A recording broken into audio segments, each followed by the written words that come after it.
선함으로 하나님 앞에 나가시겠습니다. 여호와는 내게 복을 주시고 너를 지키시기를 원하며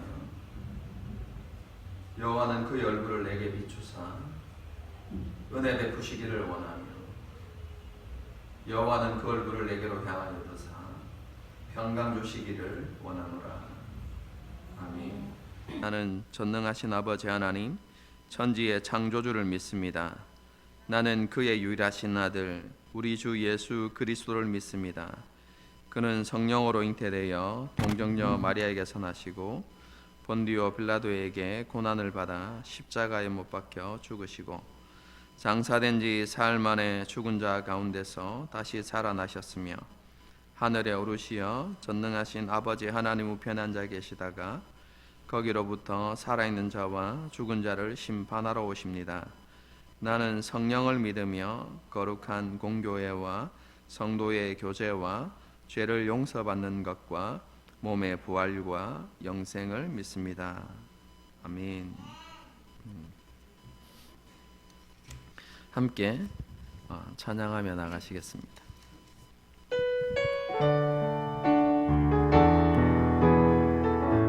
하늘의 문을 여소서 하늘의 문을 여소서 이곳을 주목하소서 주를 향한 노래가 꺼지지 않으니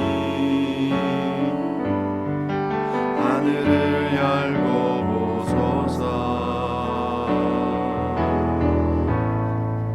이곳에 임재하소서 주님을 기다립니다.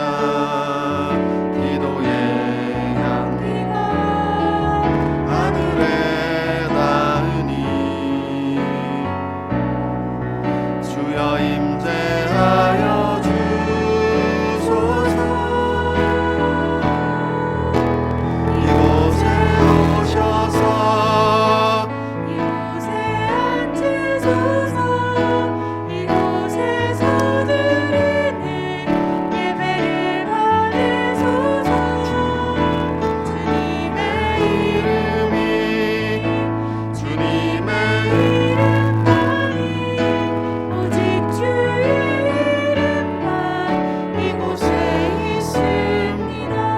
하늘의 문을 여소서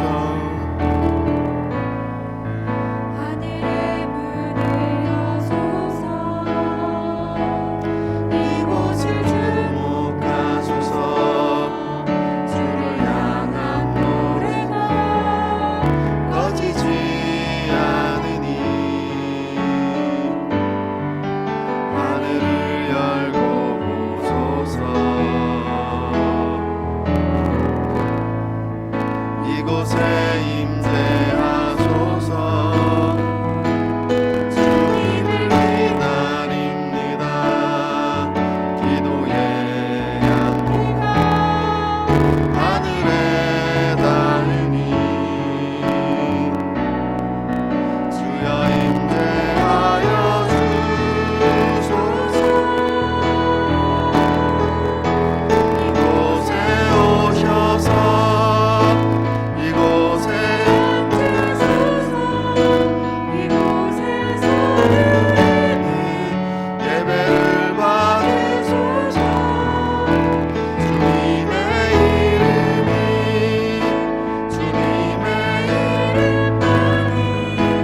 오직 주의 이곳에 이곳에 오셔서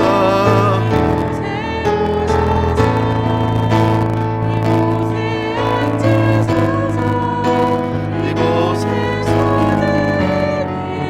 예배를 받으소서. 주님의 이름이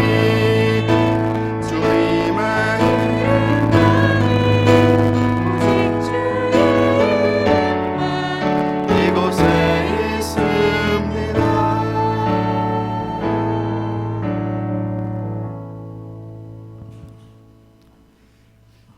함께 기도하시겠습니다. 우리의 유일한 소망 되신 하나님, 오늘도 변함없이 우리를 사랑하심에 감사합니다. 또한 한 주간도 우리를 지키시고 보호하심으로 하루하루를 살아가게 하시고 우리 함께 모여 이렇게 주님을 예배할 수 있게 하심에 감사합니다. 하나님 아버지, 우리의 삶이 참 기쁨에 주께 있음을 알면서도 자꾸만 다른 것들로 우리의 삶을 채우려고 합니다. 삶을 살아가며 참된 것을 구하고 따르게 하시고 무엇이든 주님을 멀리하는 것에 핑계가 없게 하시고 내 삶의 모든 우선순위를 주님이 거하시게 하소서. 무엇보다도 하루하루를 살아가며 하나님을 향한 갈망이 사라지지 않게 하소서. 이 시간은 말씀을 듣는 시간입니다. 우리에게 늘 말씀을 깨달아 아는 은혜를 허락하셨지만 여전히 행하지 않는 죄를 짓는 우리를 용서하시고 성령의 도우심으로 말씀을 따르는 삶을 살아갈 수 있는 힘을 허락하소서. 또한 말씀을 전하시는 목사님께 성령의 능력을 더하소서. 아버지, 우리 교회가 주님을 기쁘시게 하는 예배 공동체, 사랑과 섬김의 공동체, 주님을 따르는 선교 공동체가 되게 해주세요. 예수님의 이름으로 기도합니다. 아멘. 네, 하나님의 말씀을 보도록 하겠습니다. 오늘 주시는 말씀은 빌립보서 4장 1절에서 3절까지 말씀입니다.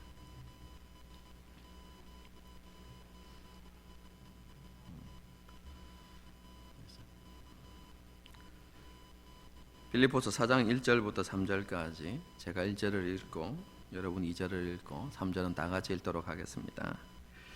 그러므로 나의 사랑하고 사모하는 형제들, 나의 기쁨이요 면류가 아닌 사랑하는 자들아, 이와 같이 주 안에 서라.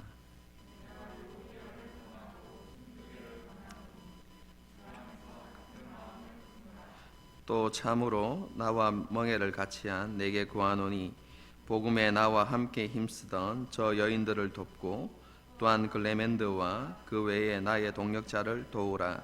그 이름들이 생명책에 있느니라. 아멘. 사도 바울은 빌립보서 3장에서 십자가의 원수로 행하는 사람들에 대해서 언급했습니다. 그들은 하나님의 백성됨의 증거를 할례와 또 음식법을 지키는 것으로 그렇게 인식하고 그것들을 주장하고 또 그것들을 자랑하면서 스스로를 높이는 사람들이었습니다. 특히 율법을 완벽하게 지킴으로써 하나님께 의롭다 인정함을 받을 수 있다고 그런 주장을 했었습니다. 하지만 사도 바울은 이러한 자들은 땅의 일만 생각하는 자들로서 그 마지막은 멸망일 수밖에 없다라고 그렇게 선언했습니다. 반면에 십자가에서 죽기까지 순종하여 자신을 내어주신 예수님을 본받아서 구원의 완성을 향해서 나아가는 사람들이야말로 참으로 하늘 시민권을 가진 사람들이라고 그렇게 말씀했습니다. 그리고 그들은 예수님께서 다시 오시는 날 부활하신 예수님처럼 변화되어서 그 부활의 영광에 참여하게 될 것이다 라고 그렇게 이야기했습니다. 사도 바울은 이렇게 구원과 부활에 대한 소망의 메시지를 가지고 빌립보 교회 성도들을 위로하고 또 확신을 주면서 여러분들은 이와 같이 영광스러운 구원의 완성에 반드시 참여하게 될 사람들이기 때문에 여러분들은 그런 확신 가운데서 주 안에 굳게 서야 합니다. 이렇게 권면하게 됩니다. 여러분, 그것이 1절의 말씀입니다. 그러므로 나의 사랑하고 사모하는 형제들, 나의 기쁨이요 면류가 아닌 사랑하는 자들아, 이와 같이 주 안에 서라. 여러분, 이 권면의 말씀은 빌립보서 1장 27절에서 했던 권면의 반복이다 이렇게 생각하시면 되겠습니다. 사도 바울은 1장 27절에서 빌립보 교회 성도들을 향한 권면을 시작하면서 그리스도의 복음을 대적하는 자들을 두려워하지 말고 구원의 소망을 가지고 한 마음으로 하나가 되어서 복음을 위해 함께 싸우라 이렇게 권면합니다. 그리고 그러한 삶을 살아가는 것이 하나님 나라의 시민으로서 합당한 삶의 모습이다 라고 그렇게 권면했던 것이죠. 여러분, 이러한 권면이 오늘 본문에서도 동일하게 이어집니다. 사도 바울은요, 십자가의 원수로 행하는 사람들이 지금 거짓된 가르침으로 성도들을 미혹하고 도전하고 있는 상황이지만 교회 공동체에 속한 성도들은 그런 미혹에 넘어가지 말고 영광스러운 구원을 바라보면서 주 안에 굳게 서서 믿음의 선한 싸움을 싸워야 한다는 것이죠. 이런 복음을 위한 싸움에는 1장에서 계속해서 언급했던 것처럼 공동체의 하나됨이 매우 중요합니다. 사도 바울이 1장에서 빌립보 성도들을 이렇게 권면하고 난 다음에 강조했던 게 무엇입니까? 첫째도 한 마음, 둘째도 한 마음, 셋째도 한 마음이 되는 것이라고 그렇게 강조했죠. 그것처럼 오늘 본문에서도 여러분들이 주 안에서 굳게 서야 합니다 라고 이렇게 권면한 이유에 그죠? 여러분이 굳게 서서 함께 믿음의 싸움을 싸워야 합니다 라고 이렇게 권면한 이유에 무엇을 강조합니까? 하나됨을 강조합니다. 근데 단순히 2장에서 나왔던 것처럼 한 마음을 품으십시오, 한 마음을 품으십시오, 하나가 되십시오 이렇게 이야기하는 것이 아니라 빌립보 교회 안에 있었던 갈등과 분쟁의 문제를 다루면서 그것을 해결하십시오 이렇게 나아가고 말씀하는 것이죠. 이것이 2절과 3절의 말씀입니다. 내가 유오디아를 권하고 순두개를 권하노니 주 안에서 같은 마음을 품으라. 또 참으로 나와 멍에를 같이 한 내게 구하노니 복음에 나와 함께 힘쓰던 저 여인들을 돕고 또한 글레멘드와 그 외에 나의 동역자들을 도우라. 그 이름들이 생명책에 있느니라. 유오디아와 순두개는 빌립보 교회의 여성 지도자들입니다. 여러분, 빌립보 교회에는 다른 교회들과 달리 여성 지도자들이 많았습니다. 이유는 알고 계실 수도 있는데요. 빌립보 지역에 대해서 제가 배경을 설명하면서 그 지역은 유대인 남자들이 거의 없었던 지역이라고 했습니다. 그래서 사도 바울은 그곳에 회당이 없었기 때문에 기도처였던 강가에서 복음을 전했고, 그리고 그 복음을 전하는 초기에 예수님을 받아들였던 사람들이 여인들이었죠. 그래서 여인들과 함께 복음을 전파하고 그리고 교회를 세운 곳이 바로 빌립보 지역이라는 곳입니다. 여러분, 그래서 그런 특성 때문에 그 빌립보 교회에는 여성 지도자들이 있었는데요. 그 지도자들 중에 한 사람이 바로 유오디아와 순두개라는 여인이죠. 여러분, 이 두 사람에 대해서 우리가 자세히 알 수는 없습니다. 성경에 그런 자료들이 없기 때문에. 하지만 한 가지 분명한 사실은 두 사람이 사도 바울이 빌립보 지역에서 복음을 전하고 교회를 세우던 그 사역 초기에 사도 바울과 함께 했던 사람들이고, 그리고 사도 바울의 동력자로서 그 일에 함께 수고하고 헌신했던 사람들이다라는 것을 우리는 알 수 있습니다. 그런데 그렇게 복음을 위해서 함께 수고했던 두 사람 사이에 어떠한 문제가 생겼고, 그 일로 인해서 두 사람에게 갈등과 분쟁이 생겨난 것입니다. 여러분, 한번 생각해 보십시오. 교회의 영적 지도자였던 이 두 사람 사이에 갈등과 분쟁이 생겨났습니다. 여러분, 그렇게 되어지면 당연히 교회 안에 좋지 못한 영향력을 나타내게 되겠죠. 교회가 하나가 되어서 복음의 일에 힘쓰는데 여러 가지 어려움들이 생겨나기 마련이죠. 여러분, 그것들을 너무나 잘 알기 때문에 사도 바울이 권면하는 것이죠. 두 사람에게 뭐라고 이야기합니까? 주 안에서 같은 마음을 품으십시오라고 이렇게 이야기하죠. 그럼 여기에서 주 안에서라는 의미는 그죠? 제가 지난번에도 말씀드렸죠. 그리스도 안에서와는 조금 다른 표현이다 이렇게 말씀드렸습니다. 그리스도 안에서라는 표현은 그리스도와의 연합을 그렇죠? 강조하는 표현이고요. 주 안에서라고 이야기하는 것은 그리스도의 주권을 강조하는 표현입니다. 여러분 그래서 주 안에서라는 표현은 여기에서 여러분이 그리스도의 주되심을 인정하고 그 주되신 예수님의 명령에 순종하여서 같은 마음을 품으십시오라고 이렇게 이야기하는 것입니다. 두 사람이 주님께 그죠? 온전히 순종하여 같은 마음을 품으라. 사도 바울이 이렇게 권면하는데요, 그렇죠? 여기에서 이 말씀에 순종해서 유오디아와 순두개가 그렇죠? 서로를 용납하고 그리고 함께 협력하는 것. 여러분 그것이 바로 무엇이 됩니까? 예수님을 주님으로 고백하는 행위가 되죠.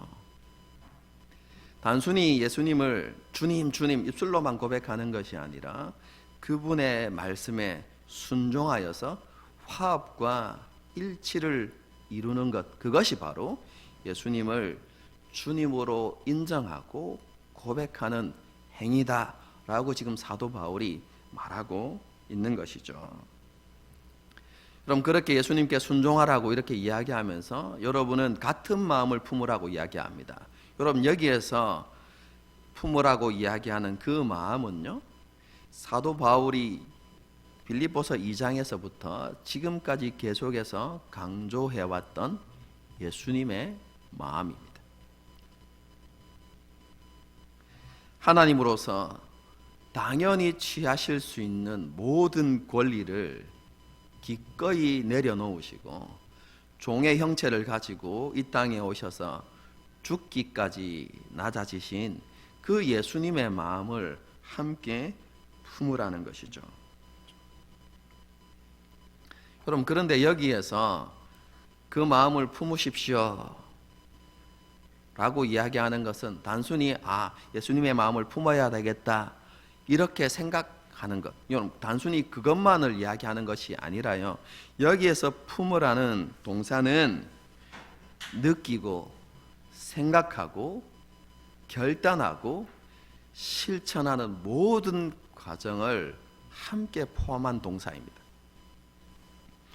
그래서 이렇게 이야기할 수 있죠. 여러분들은 예수님처럼 느끼고 예수님처럼 생각하고 예수님처럼 결단하고 그리고 예수님처럼 행동하십시오. 어떤 사람을 볼 때 예수님께서 그 사람을 바라보시고 여러분 그 사람을 생각하시고 그 사람을 품으신 것처럼 여러분들도 똑같이 해야 되고, 그리고 예수님께서 주와 선생이 되어서 그들을 섬겼던 것처럼 여러분들도 반드시 그렇게 해야 합니다 라고 지금 사도 바울이 유오디아와 순두개를 그렇게 권면하고 있는 것이죠. 여러분 구체적으로 말하면 이런 표현입니다. 아무 일에든지 다툼이나 허영으로 하지 마십시오. 그리고 오직 겸손한 마음으로 자신보다 남을 더 낮게 여기고 다른 사람의 일을 돌아보는 그런 겸손을 실천하십시오. 지금 사도 바울이 그렇게 권면하고 있는 것이죠. 여러분 그리고 그러한 모습이야말로 하늘 시민으로서 혹은 복음에 합당한 모습이다 이렇게 말씀하고 있는 것이죠. 사도 바울은 이렇게 유오디아와 순두개를 권면하면서 동력자라고 생각하는 어떠한 사람에게 두 사람을 도와달라고 그렇게 부탁합니다. 이 사람 역시 누구인지 알 수 없습니다. 하지만 사도 바울이 매우 신뢰했던 사람이고, 그리고 유오디아와 순두개를 이렇게 도와줄 수 있는 그런 지도자의 위치에 있었던 한 사람이었던 것 같습니다.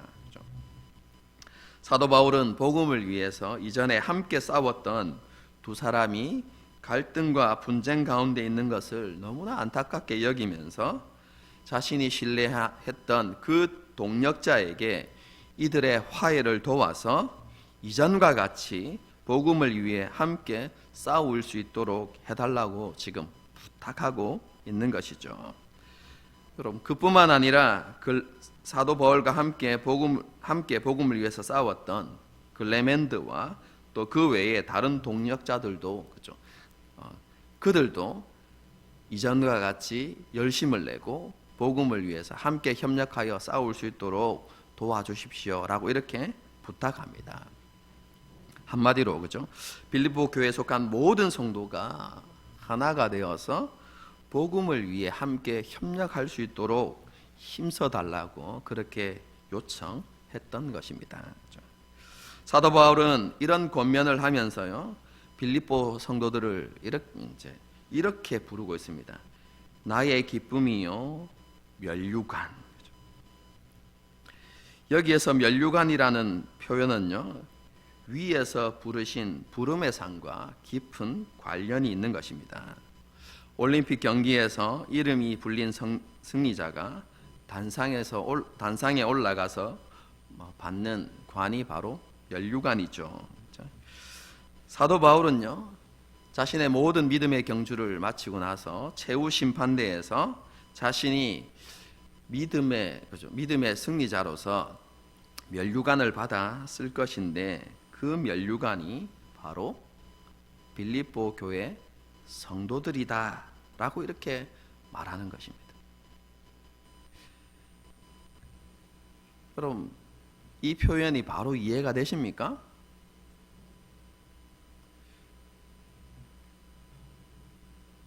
빌립보 교회 성도들은 자신의 성공적인 사역의 열매입니다. 혹은 자신이 사도직을 성실하게 수행한 증거입니다 라고 사도 바울이 이렇게 말하는 게 더 나은 표현이 아닙니까? 사도 바울은 왜 자신이 이 땅을 살아가면서 보여주었던 수고와 헌신에 대한 상으로 나는 면류관을 받을 것입니다 라고 이렇게 표현하지 않고, 그렇죠? 쉽게 이야기하면 하나님, 빌립보 교회 성도들을 보십시오. 저들이 내가 이 땅에서 주님을 위해서 수고하고 헌신한 증거입니다. 그렇기 때문에 나는 면류관을 받을 자격이 있습니다. 저에게 면류관을 주십시오. 이렇게 이야기하는 게 아니라요, 그렇죠? 사도 바울은 뭐라고 이야기합니까? 저들이 바로 내가 받을 면류관입니다 라고 이렇게 이야기하는 것이죠. 왜 그런 표현들을 했을까요? 우리는요, 이러한 사도 바울의 표현을 통해서, 그렇죠? 모든 그리스도인들이 주님께로부터 마지막 날 심판대 앞에서 주님께로 받을 상에 대해서, 그렇죠? 다시 한번 이렇게 생각해 볼 수 있는 것 같습니다. 무엇보다도 사도 바울이 그 상에 대해서 어떻게 생각했는지를 우리는 이렇게 이 본문을 통해서 우리가 알 수 있게 되는 것 같습니다. 여러분, 일반적으로 많은 그리스도인들은 주어진 사명에 최선을 다해 충성하고 하나님의 나라를 위해서 수고하면, 그렇죠? 구원과 함께 큰 상을 받을 것이라고 이렇게 생각합니다. 하지만 주님의 나라를 위해서 수고하고 헌신하지 못하면 구원은 받지만 상은 받지 못할 것이다, 이렇게 생각하는 것이죠. 여러분, 이러한 생각이 완전히 잘못되었는가? 여러분, 그렇지는 않습니다. 하지만요, 만일 주님께로부터 받는 상을 공로에 대한 보상이다 라고 이렇게 생각한다거나, 그리고 그 상을 물질적으로 이해한다면 그것은 성경적이지 않다, 이렇게 말할 수 있습니다. 여러분, 우리 한국 교회에 잘 알려진, 그죠, 상급에 대한 대표적인 예가 있죠. 그런 이해가 있습니다. 그게 뭐냐면 내가 본 천국. 다 들어보셨죠? 어떤 장로님이 이렇게 고백하신 걸로 압니다. 장로님이 이제 밤에 잠을 자는데 꿈을 꿨다는 겁니다. 천사가 자기를 천국에 이끌어 갔는데요. 제일 처음에 천국 문에 딱 들어가자마자 입구에 보이는 대궐 같은 큰 집을 자기에게 보여주더랍니다. 그래서 이렇게 속으로 생각한 것이죠. 내가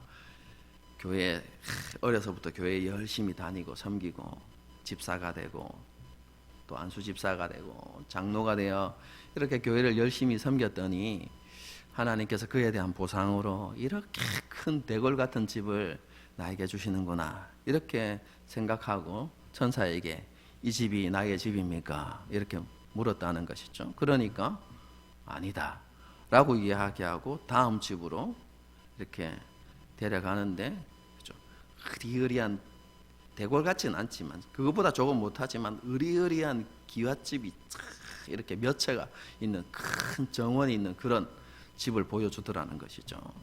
이 집이 내 집입니까? 라고 이야기하니까 아니다. 이렇게 가면서 점점 작은 집을 이렇게 보여주는데 모두 다 장로님의 집이 아니다 라고 이렇게 이야기하고 제일 마지막에 다 허물어져가는 판자로 된 집을 이렇게 보여주면서 이 집이 당신 집입니다 라고 이렇게 이야기하면서 당신이 이 땅을 살아가는 동안 주님을 위해서 그리고 하나님 나라를 위해서 수고하고 헌신하지 않았기 때문에 천국에서 이런 대우를 받는다라고 이렇게 이야기했다는 것이죠. 여러분 그 이야기를 듣고 이 장로님이 너무 깜짝 놀라서 잠에서 깼는데 꿈이었더라 라고 이렇게 이야기하면서 그 이후로 하나님 앞에 회개하고 최선을 다해서 그렇죠? 복음도 전하고 교회를 위해서 수고하고 헌신하고 이렇게 했더니 그렇죠? 하나님께서 이 땅에서도 큰 복을 주셨다 이런 간증들을 했다는 것이죠.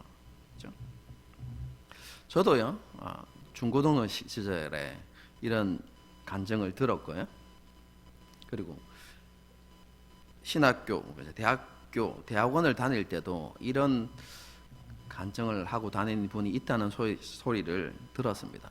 저는 앞으로도 계속해서 이런 간증들이 생겨날 거라고 생각하고요. 특별히 코로나 팬데믹 이후에 여러분 잘못된 종말론들이나 천국에 대한 이야기를 가지고 많은 그죠 간증들을 하는 그리고 가르치는 사람들이 일어날 거라고 생각합니다.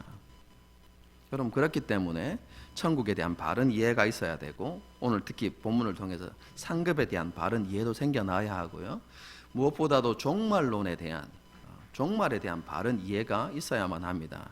여러분 제가 그런 의미에서 의도적으로 수요일 묵상으로 여러분 요한계시록을 올리고 있어요.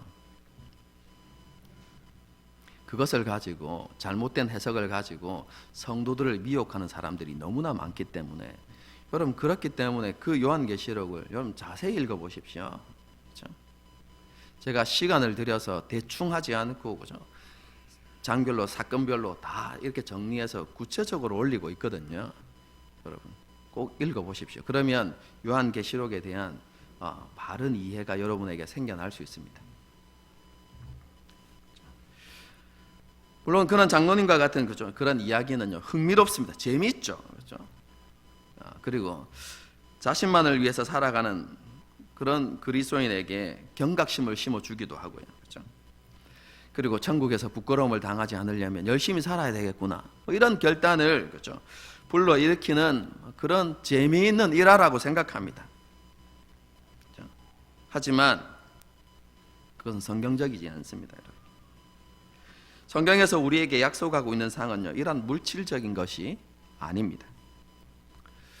여러분 성경을 보게 되어지면 천국의 모습이 잠시 나타나는 그렇죠? 그런 모습을 기록하고 있는 성경 구절이 있죠. 어디입니까? 사도행전 4장입니다. 그럼 그것을 보게 되면요 천국의 특징이 잠시 나타나는데요 보면 이렇게 기록되어 있습니다.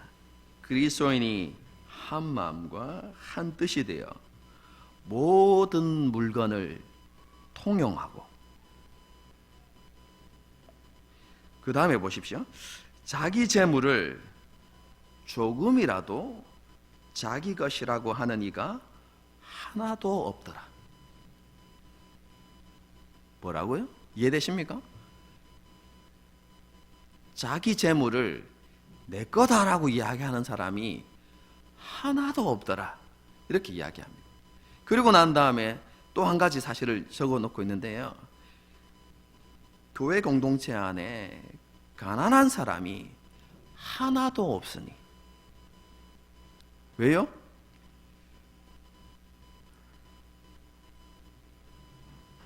밭과 집을 팔아서 그것을 사도들의 발 앞에 두니 사도들이 각 사람의 필요를 따라서 그들에게 나누어 주었다, 이렇게 이야기합니다. 여러분, 이것이 성령으로 충만할 때 교회 공동체 안에 일어났던 모습입니다. 여러분, 천국에 가면 이와 같은 모습이 그대로 나타날 것입니다. 여러분, 이처럼 물질과 관계된 모든 것을 자기 것이라고 주장하는 사람이 한 사람도 없다면, 여러분, 천국에서 그렇죠? 받는 물질적인 보상이 여러분 도대체 무슨 의미가 있습니까?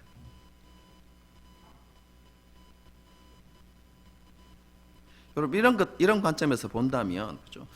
우리가 마지막 날 심판대 앞에서 받게 되어지는 보상이 물질적인 것이 아니다라고 이해할 수 있겠죠. 그것뿐만 아니라 상을 공로의 보상, 공로에 대한 보상이다라고 생각하는 것도 성경적이지 않습니다. 왜냐하면 순종은요, 하나님께서 베풀어 주신 은혜와 사랑을 입은 자로서 마땅히 해야 하는 의무이기 때문에 그렇습니다. 여러분, 이것을 잘 보여주는 비유가 누가복음 17장에 나타나죠. 그때 예수님께서 이런 비유를 듭니다. 밭을 갈거나 양을 치는 이렇게 종이 있는데, 그가 그 일터에서 돌아오면 주인이 수고가 많았다, 그러니까 이제는 좀 앉아서 쉬고 또 먹어라, 이렇게 차려진 음식을 먹어라, 이렇게 말하는 주인이 있겠느냐? 도리어 어떻게 하겠습니까?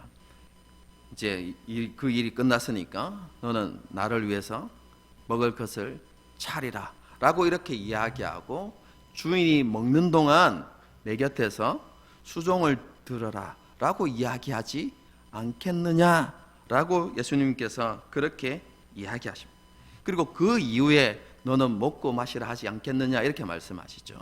여러분, 그러면서 예수님께서 이렇게 결론을 내리십니다. 명한 대로 하였다고 종에게 감사하겠느냐? 이와 같이 너희도 명령을 받은 것을 다 행한 이후에 이르기를 우리는 무익한 종이라, 우리가 하여야 할 일을 한 것뿐이라 할지니라. 그럼 무엇입니까? 무슨 의미입니까? 복음과 하나님의 나라를 위한 수고와 헌신이 우리의 공로가 될 수 없다는 것입니다.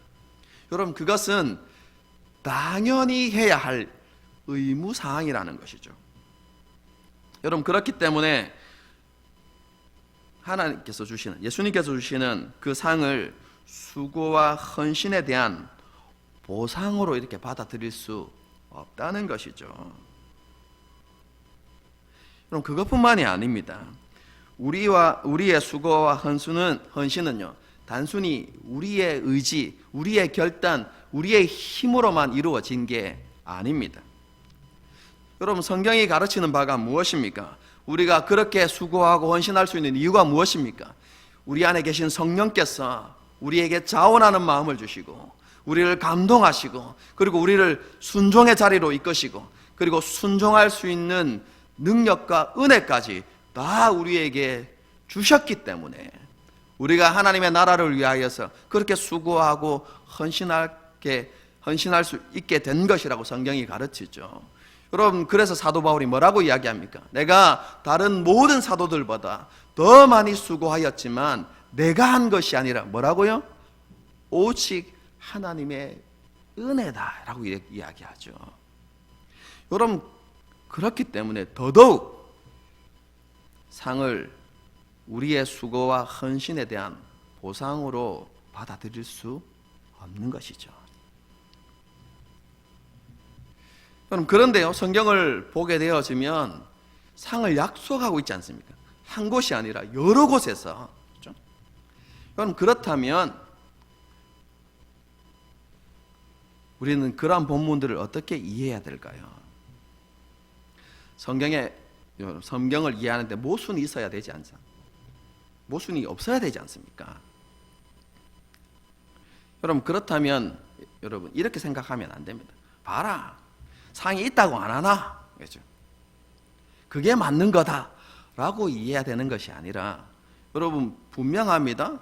성경은 상이 물질적인 게 아니고, 그리고 우리의 수고에 대한 보상으로 주어지는 것이 아니라고 분명히 이야기합니다. 여러분, 그렇다면 어떻게 우리가 받아들여야 됩니까? 그러면 그 약속하신 상은 우리가 생각하는 어떤 것이 아니라 다른 의미가 있겠구나, 이런 식으로 받아들이고 그 본문을 이해하려고 노력해야 되는 것이죠.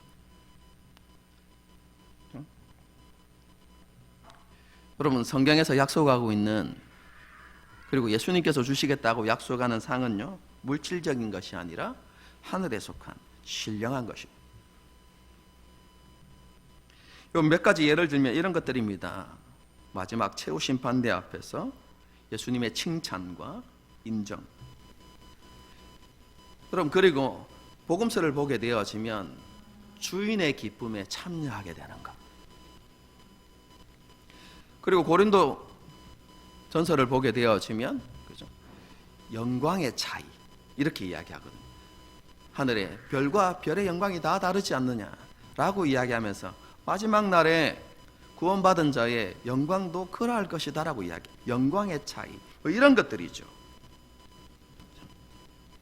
사도 바울은 그것을 빌립보서에서 위에서 부르신 부름의 상이라고 이야기했고요. 그죠? 제가 그것을 이렇게 설명드렸습니다. 마지막 최후 심판대 앞에서 모든 하나님의 백성들 앞에서 사도 바울이 살아왔던 그 삶이 참된 믿음의 삶이라고, 그리고 그가 쫓아왔던 그 믿음의 길이 옳았다고, 그리고 사도 바울은 이 땅을 살아가면서 지극히 충성된 종으로 살았다고 그렇게 칭찬하시면서 사도 바울에게 너는 주인의, 다르게 이야기하면 예수님의 기쁨에 참여하게 될 것이다 라고 말씀해 주시는 그것이 바로 위에서 부르신 부름의 상이라고 제가 여러분에게 말씀드렸습니다. 여러분, 이런 관점에서 사도 바울이 빌립보 교회 성도들을 자신이 받을 면류관으로 표현하는 것의 의미를 찾아야 하는 것이죠.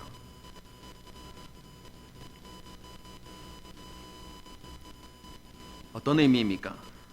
그럼 그것을 구체적으로 말하면요, 자신의 수고와 헌신을 통해서 바른 믿음을 가지게 된 그 빌립보 교회 성도들이 자신과 동일하게 위에서 부르신 부름의 상을 받게 되어지는 것. 여러분, 그것이 자신의 면류관이라고 표현하는 것입니다. 예수님의 마음을 가지고 예수님의 고난에 동참하면서 예수님을 닮기 위해서 노력하는 삶을 살아서 그 빌립보 교회 성도들이 마지막 최후 심판대에서 사도 바울과 동일하게 하나님 앞에 옳다 인정함을 받고 믿음의 승리자로서 그들의 이름이 불려지는 것, 여러분, 그것이 사도 바울에게 있어서 자신의 면류관이다라고 이렇게 표현하고 있는 것이죠. 그럼 사도 바울은요, 다메섹 도상에서 사도로 부르심을 받은 이후에 일평생 복음을 전파하는 일과, 그리고 거듭난 그리스도인과 교회 공동체를 온전하게 세우는 일에 전심전력하며 살아왔습니다.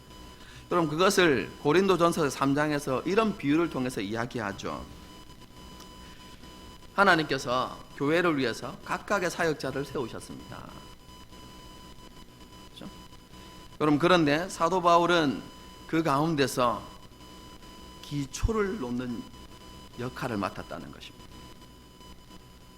그런데 아볼로나 베드로는 그 기초 위에 건물을 쌓아 올리는 그런 역할을 이렇게 맡았다는 것이죠. 여러분, 그렇게 각자에 맡겨진 사역자들의 그런 헌신과 수고를 통해서 그들이 하나님의 집으로 이렇게 세워질 것인데, 근데 주의해야 할 점이 있다고 하죠. 무엇으로 그 집을 지을 것인가? 그것이 너무나 중요하다는 것입니다. 다 하나님의 집으로 지어질 것이지만 공력이 마지막 때에 드러나게 될 것입니다. 최후 심판 때 불로 이제 연단받게 될 것인데, 나무와 지푸라기로 지은 집은 다 타버릴 것입니다. 하지만 금과 은과 보석으로 지어진 집은 그대로 남아서 영광스러운 하나님의 집으로 인정받게 되어질 것이다 라고 이야기하는 것이 고린도전서 3장에 그렇게 기록되어져 있습니다. 그럼 그것을 오늘 본문의 말씀과 연관시켜 보면요, 사도 바울은 자신을 통해 세워진 그리스도인과 교회가 금과 은과 보석으로 그렇게 만들어진 집이 되기를 원했던 것이죠. 그래서 최후 심판 때에 그 집이 찬란하게 드러나기를 원했던 것입니다. 여러분, 그것을 통해서 사도 바울이 또 다른 어떤 보상을 바란 것이 아니라요, 하나님 앞에서 그리고 모든 성도들 앞에서 자신이 수고하고 헌신해서 그렇게 세워진 그 집이 그렇게 찬란하게 영광스러운 하나님의 집으로 드러나게 되는 것을 보게 되는 것, 여러분, 그것이 자신에게 큰 기쁨이고 그리고 자신이 받을 면류관이라고 이야기하는 것이죠. 여러분, 그들이 그렇게 드러나는 것만으로 자신은 만족하고 하나님께 감사할 수 있다고 지금 고백하는 것입니다.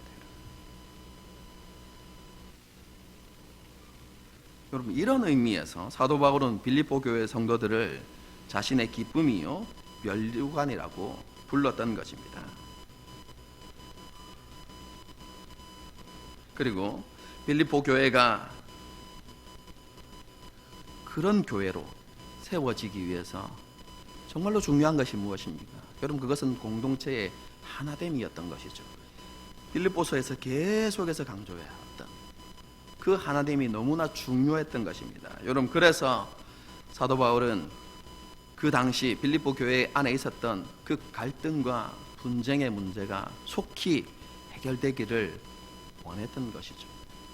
그래서 요디아와 순두개를 권면하면서 같은 마음을 품어서 하루속히 갈등과 분쟁의 문제를 해결하고 어떻게 해요? 하나님께서 원하시는 그 교회의 모습으로 견고하게 서십시오 라고 이렇게 말씀하고 있는 것이죠. 여러분, 이것이 오늘 본문의 전체적인 내용입니다.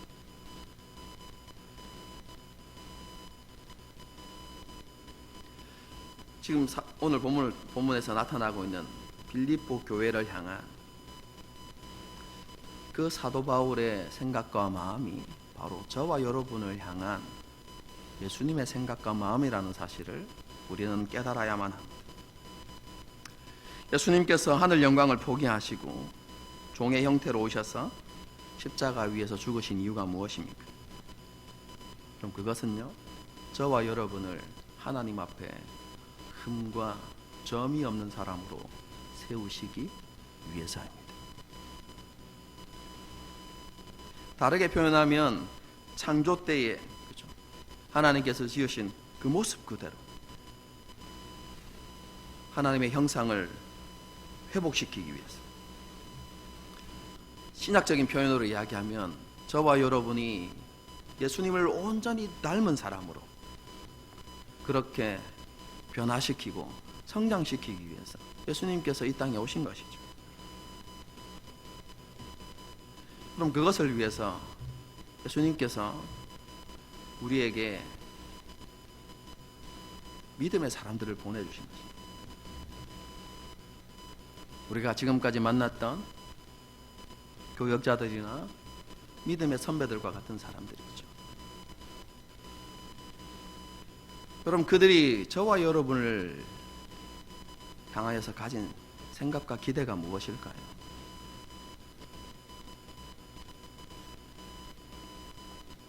저는 저와 여러분이 마지막 때에 그분들의 면류관이 되어지는 것, 그들의 면류관이 되어지는 것. 여러분, 그것이 바로 우리를 가르치고 우리를 인도했던 분들이 가진 기대와 소망이 아닐까라는 생각들을 해보게 됩니다. 그럼 부족하지만 제가 가진 기대와 소망도 마찬가지입니다.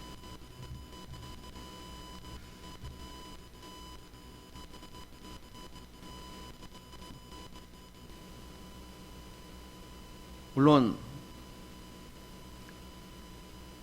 제가 교회를 생각할 때 이런 생각을 가집니다. 우리 성도수가 좀 더 많아지고 재정을 독립하고 해서 우리 교회가 더 많은 사역들을 감당하고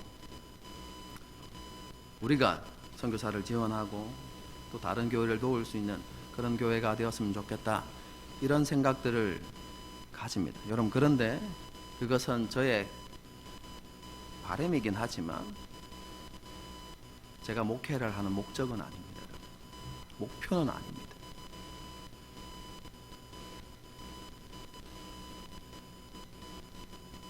저의 목표는 단 한 가지입니다.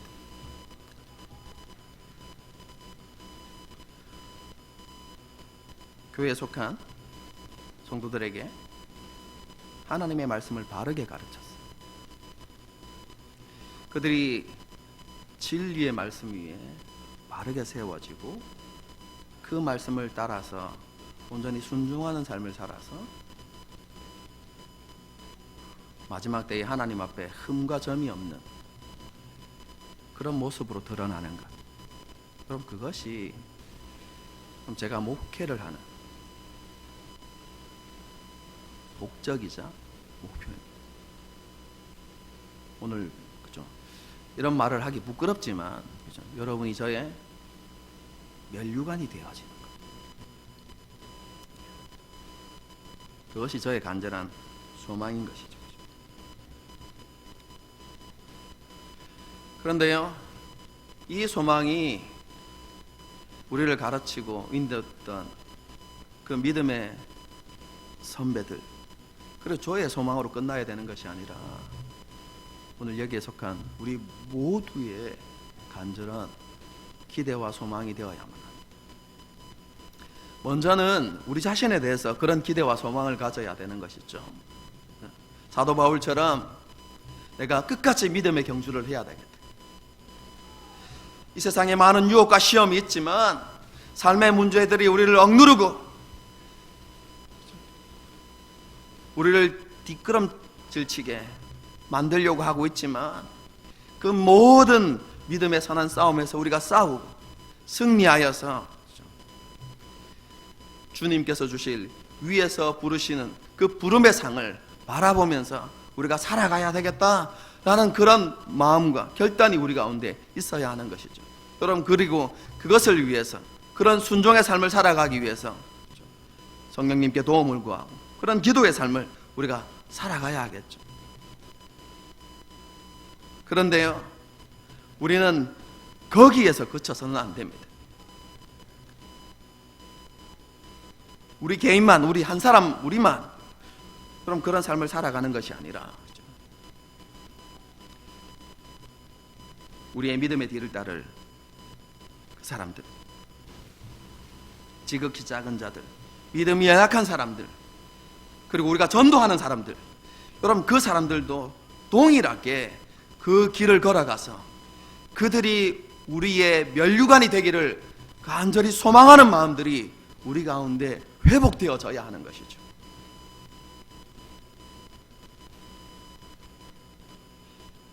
주님께서 오늘 본문을 통해서 우리에게 요구하시는 것이죠. 저와 여러분이 바로 사도 바울과 같은 마음을 가진 그런 사람이 되어야 한다는 것이죠.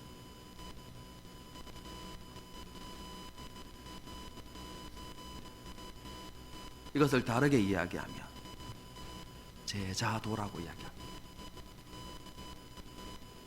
내가 먼저 제자가 되고 다른 사람을 제자 삼는 것.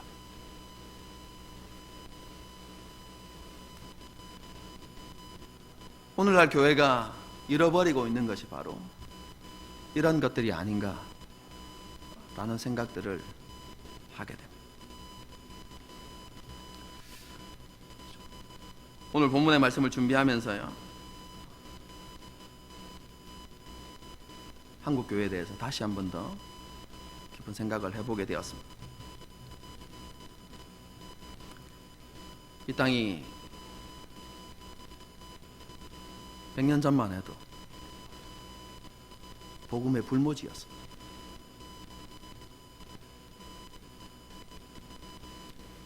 헌도우드 선교사가 이 땅을 보면서 뭐라고 이야기했습니까? 아무것도 보이지 않습니다 라고 이야기했죠.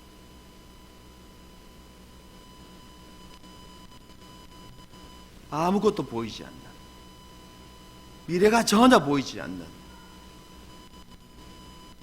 복음의 불모지에 교회를 세우기 위해서 선교사들과 믿음의 선진들이 자신의 생명을 바치기도 했고, 일평생 수고하고 헌신했습니다. 여러분, 그런 믿음의 선조들, 선교사님들이 오늘날 한국 교회를 보면서 어떤 생각을 가지고 있을까요? 어떤 마음일까요?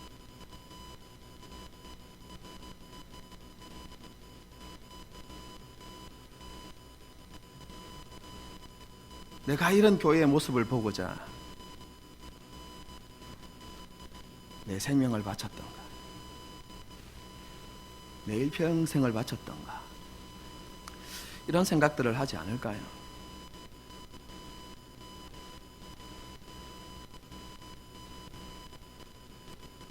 그들이 간절히 바라는 바가 무엇이겠습니까? 한국교회가 마지막 때에 자신의 영광스러운 면류관이 되는 것 아닐까요?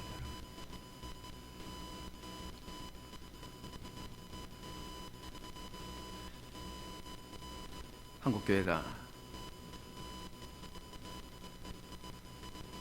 그런 교회로 다시 거듭날 수 있을까요? 변화될 수 있을까요? 어떻게 보면 앞이 잘 보이지 않는 것 같습니다. 요한계시록을 정리하면서 이번 주에 적용 묵상 부분에 제가 잠시 올렸죠. 지금 한국교회가 세상으로부터 비난과 조롱을 받고 있습니다.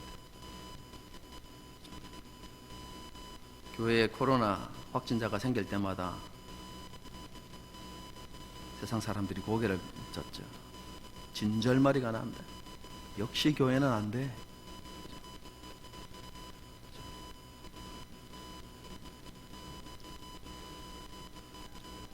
교회가 사라져야 된다고. 그래야 코로나가 회복될 거라고. 그런 댓글을 남깁니다, 여러분. 세상만 그런 게 아니라 교회도 염려하고 걱정하죠.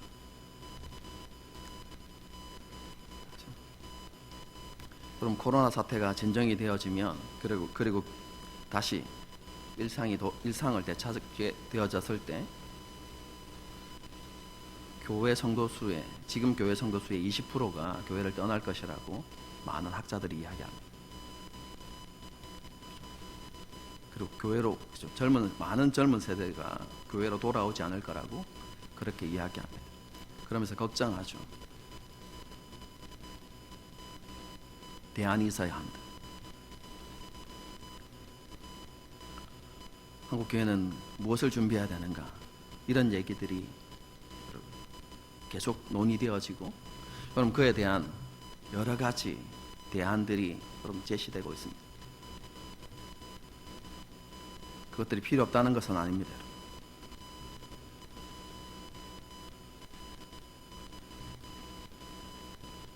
하지만 지금 우리에게 필요한 것은 더 새롭고 다양한 프로그램이 아닙니다.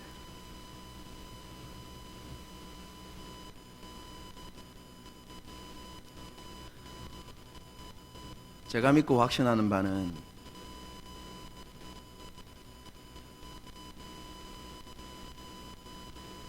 교회와 그리스도인이 신앙의 본질을 다시 회복하는 것입니다.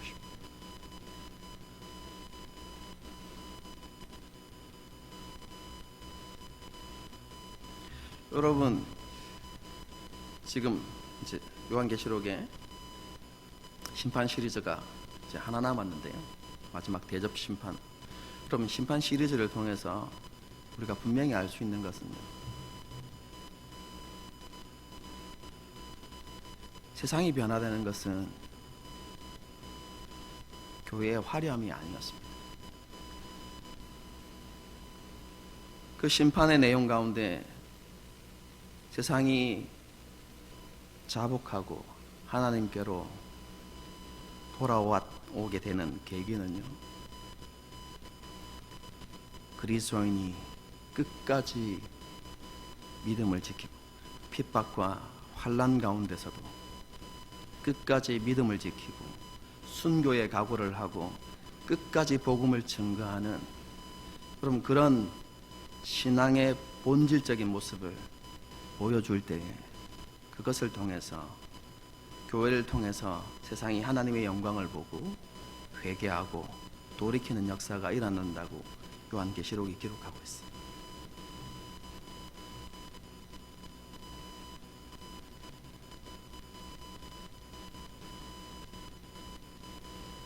더 많은 다양함과 화려함을 준비해야 될 것이 아니라 하나님 앞에 온전하지 못했던 우리의 모습을 돌아보고 철저하게 회개하고 돌이키고 신앙의 본질을 회복하고 다시 기본으로 돌아가는 것. 그럼 그것이 바로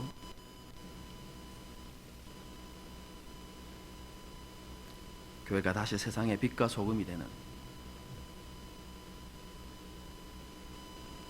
방법이라는 사실을 우리는 알아야만 합니다.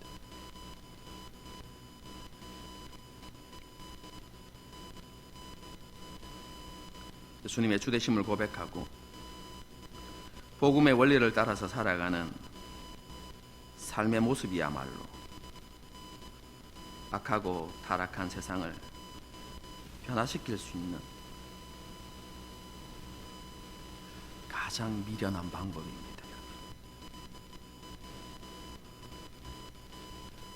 이것을 위해서 자신을 돌아보고 또 준비하고 또 조국 교회를 위해서, 한국 교회를 위해서 간절히 기도하는 저와 여러분이 될 수 있기를 주님의 이름으로 축복합니다.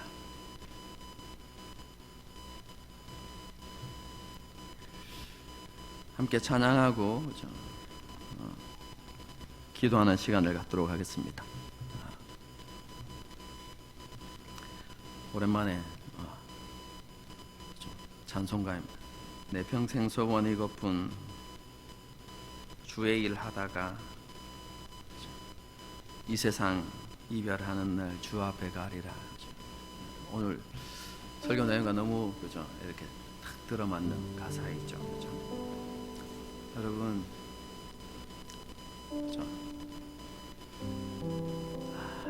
여러분은 잘 모르겠지만 제가 이런 설교를 할 때마다 가끔씩 미안한 마음이 들어요.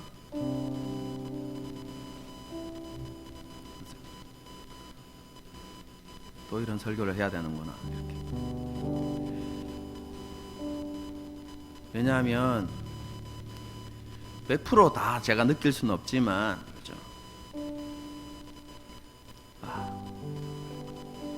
여러분의 삶이 힘들다는 걸 알기 때문에, 그죠? 제가 나이가 들어가는가 봅니다. 제가 한참, 그죠? 젊을 때는 이런 설교를 하면서 미안함이 1도 없었어요. 그냥 더 날카롭게 설교했죠.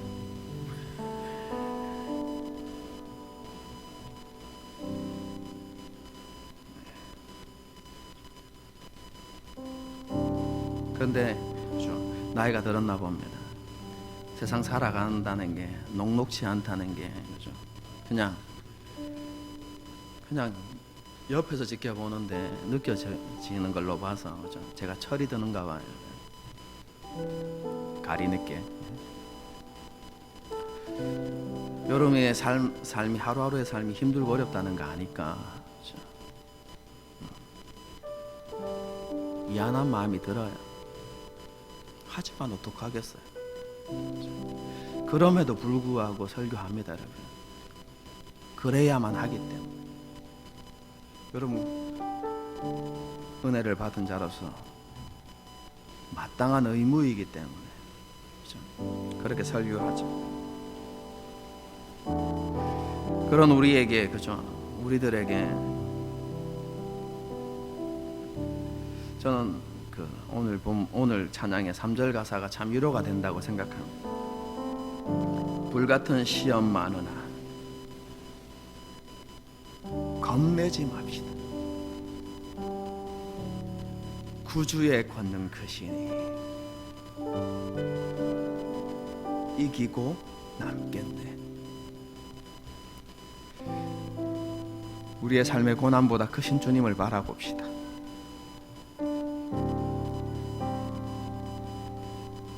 우리의 어려움과 문제보다 크신 주님을 바라보십시다.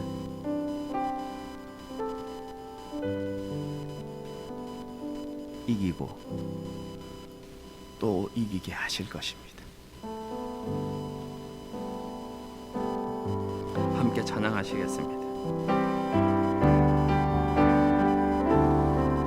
내 평생 소원, 평생 소원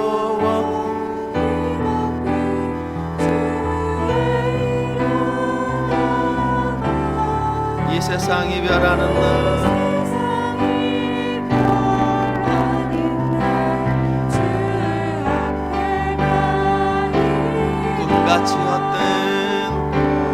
같이 헛된 세상을 취할 건 무엇냐.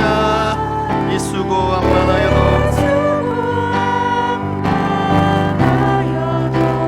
헛된 것뿐 불같은 시험 많으나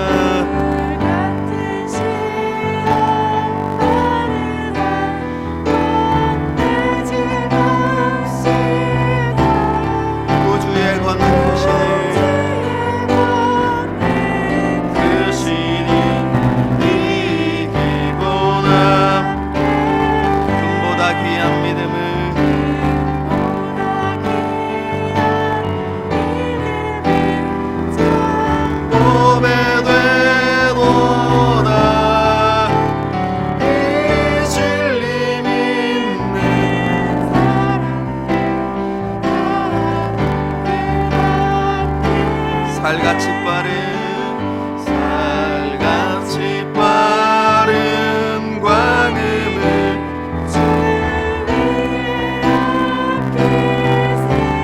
온몸과 마음을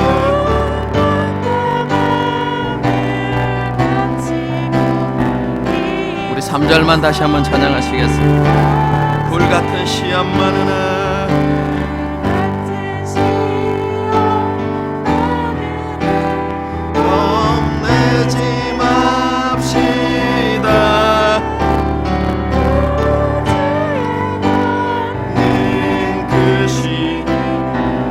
마지막으로 한 번만 더 찬양하시겠습니다. 오늘 같은 시험 많으나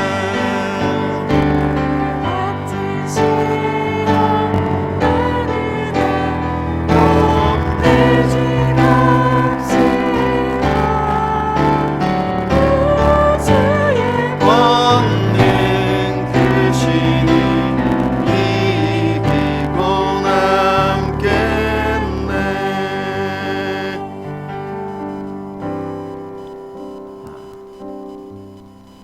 기도하십시다. 그죠? 우리 하나님 앞에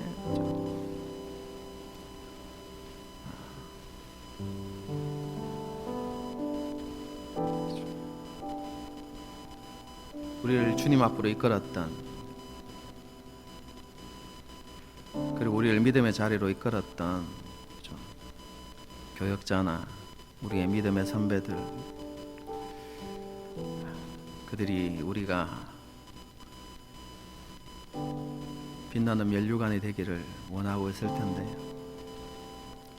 우리 안에 정말 그런 소망을 가지고 살아가고 있는지 우리 자신들을 한번 돌아보고,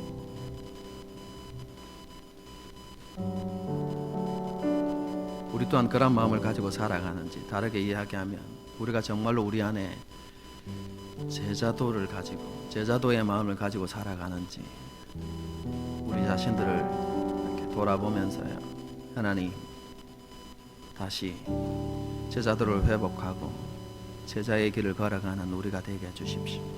내가 먼저 제자가 되기를 간절히 소망하고 또 제자 삼기를 원하는 그런 마음이 우리 가운데 회복되어지게 해주십시오. 그럼 그렇게 기도하면서 우리의 연약함을 주님 앞에 솔직하게 고백합시다.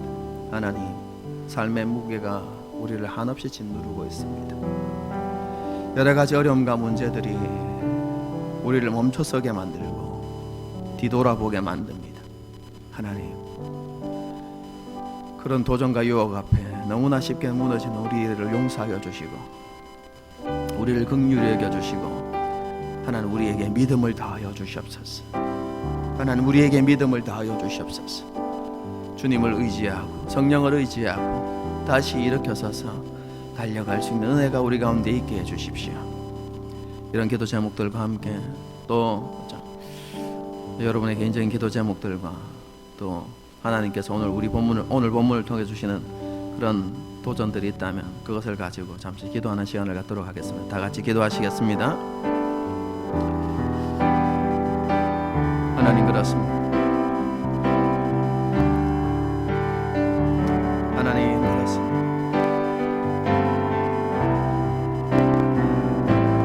여전히 말씀대로 살아가지 못하는 모습을 주님 앞에 고백하고 삶의 지게 무게에 짓는 우리 앞에 있는 문제들과 어려움 앞에 여전히 뒤를 돌아보고 멈춰서 있는 우리의 모습들, 하는 모습들을 보게 됩니다. 하나님 우리에게 믿음을 다하여 주시옵소서. 주님 우리를 긍휼히 여기시고 우리의 연약함을 아시는 주님, 우리의 부족함을 아시는 주님, 하나님 우리를 긍휼히 여기시고 우리의 믿음 없음을 불쌍히 여기시고 하나님 우리에게 믿음을 다하여 주옵소서. 하나님 우리에게 은혜를 더딥혀 주시옵소서. 하나님 그래서 다시 한번 하나님 연약한 무릎을 일으켜 세워서 다시 믿음의 길을 걸어갈 수 있는 우리들이 될 수 있도록 주님께서 도우시고 역사하시고 하나님 그런 모든 시기를 간절히 바라고 소망하며 나아갑니다. 우리 안에 점점 식어져가는 제자들을 회복할 수 있도록 주님 도와주시옵소서. 하나님 제자가 되기를 소망하고 또 하나님 마음에 다른 사람들을 제자 삼기 원하는 그런 마음들이 우리 가운데 일어날 수 있도록 주님께서 우리 가운데 도우시고 하나님께 역사하시고 하나님 이런 모든 시기를 간절히 바라고 소망하며 나아가. 그래서 우리가 하나님 마지막 날에 하나님 정말로 영광스러운 영광스럽게 찬란하게 빛나는 면류관이 되기를 소망하고 뿐만 아니라 하나님 다른 사람들을 그런 면류관으로 세우기를 원하고 하나님 그런 마음대로 우리 가운데 있을 수 있도록 주님께서 도우시고 역사하시고 하나님 그런 모든 시기를 간절히 바라고 소망하고 주님 우리 가운데 하여 주시기를 간절히 바라고 소망하며 예수님께서 기름 부어주시옵소서. 모든 성도들 하나님 기름 부어주시고 함께 해주시고 이런 모든 시기를 간절히 바라고 또한 우리 교회가 하나님 그런 교회 하나님 그런 날 하나님 다시 회복되어 줄 수 있게 변화되어 줄 있기를 간절히 바라고 소망합니다. 하나님 조국 교회 위에 한국 교회 위에 하나님 은혜를 하나님 조국 교회 다시 한번 하나님 믿음의 본질이 하나님의 진리의 말씀이 한국에서는 역사들이 일어날 수 있도록 주님께서 도우시고 역사하시고 기름 하나님의 낙원입니다. 하나님 이런 마음 우리에게 주시고 또 우리가 마음 교회를 위하여서 하나님 간절히 기도하는 삶을 살아가는 우리 모두가 될 수 있도록 주님께서 도우시고 역사하시고 하나님 이런 모두 시기를 간절히 바라고 소망합니다. 주님 우리 오늘도 주께서 안배해 주시고 기름 부어 주시옵소서.